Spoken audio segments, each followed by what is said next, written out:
Aujourd'hui, on va voir les invitations de cette pleine lune en Vierge du vendredi 14 mars, mais aussi qui est une éclipse lunaire totale.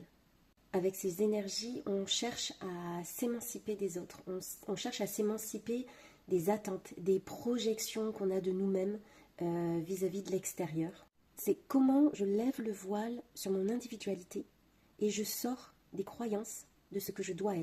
Donc au milieu de cette illusion, de ces croyances, de ces injonctions, comment j'arrive à retirer cette substance qui est mon être véritable, mon essence profonde, mon individualité. Il y a un besoin de se reconnecter au cœur, vraiment de revenir au centre, à qui on est, à notre essence profonde. Donc ça peut paraître un petit peu éthéré, mais on est dans une énergie très éthérée, très en contact avec cette fine couche de voile entre le monde de l'invisible et le monde de la matière. Donc c'est vraiment comment je vibre mon énergie dans la matière, comment je viens l'incarner et impulser cette énergie qui est impalpable, qui est fréquentielle, qui est vibratoire dans la matière. Il y a aussi une invitation à sortir du mode victime.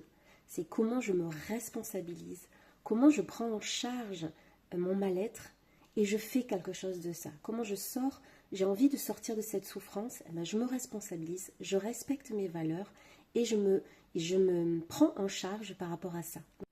Du coup, ça donne une énergie aussi de comment je sors de l'histoire que je me raconte à propos de ma vie, de l'histoire que je me raconte à propos de moi-même. Qu'est-ce que je me raconte? Quelles sont les histoires dans lesquelles je suis un parfait acteur? Et comment je sors de cette histoire-là? Comment je prends de la distance et je réalise que c'est une histoire que je me raconte? Donc partage-moi en commentaire comment tu vis ces énergies. Est-ce que tu as l'impression aussi qu'il y a quelque chose, il y a un shift qui se fait et que peut-être que tu sors de cette illusion-là et que waouh, ça fait un truc comme un effet boomerang où tu te dis mon Dieu, mais qu'est-ce que je me racontais en fait, dans quoi j'étais enfermée?